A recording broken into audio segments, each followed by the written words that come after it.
Berita Sumsel 24 jam hari ini. Setelah mengikuti sejumlah tahap perlombaan, tim SMP Negeri 55 Palembang berhasil meraih juara pertama Lomba Cerdas Cermat tingkat Sumatera Selatan. Tim ini akan mewakili Sumatera Selatan untuk berlaga di tingkat nasional.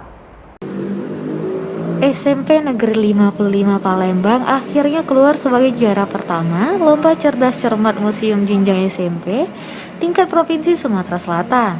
Lomba yang diinisiasi Museum Negeri Sumatera Selatan sebagai salah satu upaya menumbuhkan minat siswa mengunjungi museum. Setelah 2 hari penyelenggaraan Lomba Cerdas Cermat Museum yang SMP tingkat Provinsi Sumatera Selatan di Museum Palembang, akhirnya ini sudah selesai penyelenggaraan final dengan SMP Negeri 55 Palembang sebagai juara pertama. Berikutnya kita akan mewawancarai pemenang yaitu peserta dari SMP Negeri 55. Pak, bagaimana persiapan dari persiapan pada saat menjelang lomba ini? Kami berkoordinasi dengan pembina exco dengan pelatih masing-masing itu berkoordinasi, mungkin mereka melaksanakan kegiatan untuk pembelajaran pelatihan melalui daring juga. Berapa lama persiapan untuk Karena kami kemarin itu sebenarnya pada tahun kemarin 2019 kami mendapatkan juara juga. Jadi karena itu secara terstruktur SMP Negeri 55 melalui pelatih 2 orang ini itu kami siapkan secara perlahan, tapi intens apapun mungkin intensitasnya dalam keadaan pandemi sekarang ini mungkin tidak terlalu sering. Tapi kita sudah persiapkan dari tahun sebelumnya Pak, kita juara 2. selama belajar daring itu apa pelajaran yang dibangkitkan pelajari siapa? Secara umum anak ini mempelajari ilmu pengetahuan dan teknologi sains, terutama menyangkut pelajaran terutama mengenai sejarah Indonesia dan lain-lain, cakupan IPS. Jadi secara menyeluruh mungkin sains IPA juga tetap kami selipkan di situ. Berbicara mengenai minat, saya kira anak-anak ini sangat berminat. Apa artinya mereka dapat yang terbaik di Sumatera Selatan. Jadi kami tidak bisa menyebutkan bahwa itu mereka tidak berminat. Yang jelas pastinya mereka sangat berminat. Dan sistem apa yang tadi juru bicaranya? Jadi apa rasanya seperti apa juara? Tidak nyangka aja gitu, terus terkejut, gugup, senang, nyapu-nyapu. Pas babak penyisian bagaimana? Deg-degan banget. Lebih ya. Terus belajar di rumahnya belajar apa sih? Apa tuh? Berapa lama belajar? Di sini kan ada 3 materi, yaitu sejarah, sama museum, dan sejarah kebudayaan. Kalau sejarah kebudayaan diambil oleh Fatin, kalau museum oleh Adinda, kalau sejarah pahlawannya saya itu. Ya, terima kasih banyak Bapak Ibu dan selamat atas kecepatan. Demikian laporan dari kami di Aula Museum Berjismu Sumatera Pradewa. Saya di Utama dan di juru kamera Alhadi Faris melaporkan untuk Outlook.com. Pemirsa, kesadaran warga dalam menjaga lingkungan dinilai masih rendah. Bunga bangkai yang tumbuh di kaki Bukit Sulap dirusak oleh oknum tidak bertanggung jawab. Padahal jika bunga tersebut hidup, dalam waktu 3 hari ke depan akan tumbuh mekar sempurna. Kelopak bunga bangkai terlihat masih menguncup saat ditemukan warga yang ada di kaki Bukit Sulap. Bunga berwarna merah hati dengan corak bintik-bintik diperkirakan akan mekar dengan sempurna jika dijaga hingga 3 hari ke depan. Bunga dengan nama Latin Amorphophallus titanum ini sangat rentan mati jika tidak dijaga oleh warga. Sebab sekitar 2 pekan yang lalu bunga bangkai ditemukan mati karena dirusak oleh tangan yang tidak bertanggung jawab. Hendra, pekerja bangunan di dekat lokasi bunga bangkai mekar, mengaku mengetahui bunga bangkai tumbuh di kaki Bukit Sulap dari rekannya. Mereka langsung bergegas melihat keberadaan bunga tersebut.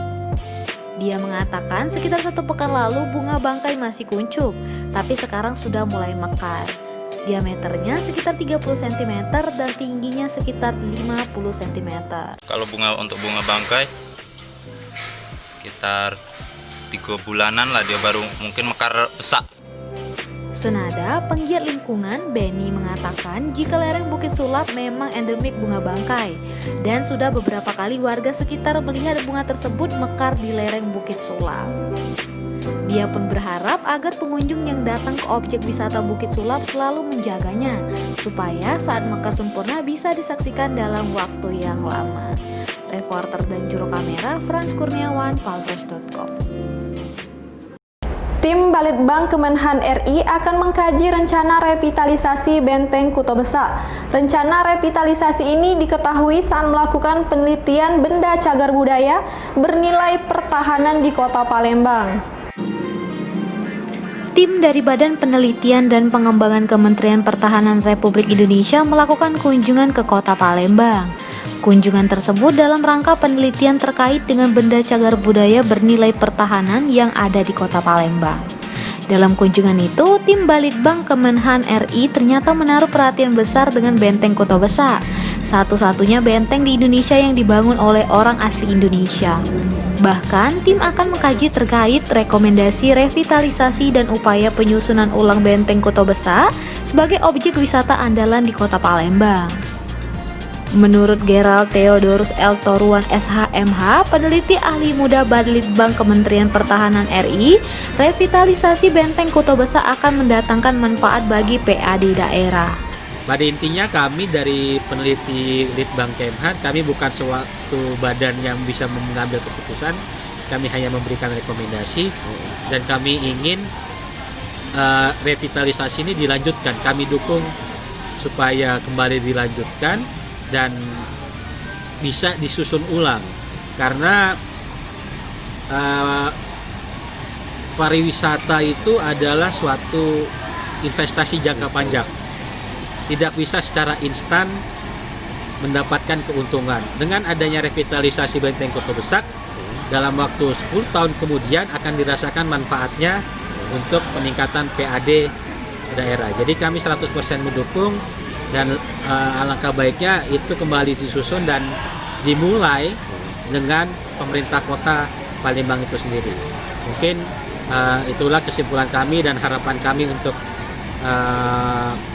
rencana revitalisasi ini agar kembali digulirkan dan direncanakan dengan baik.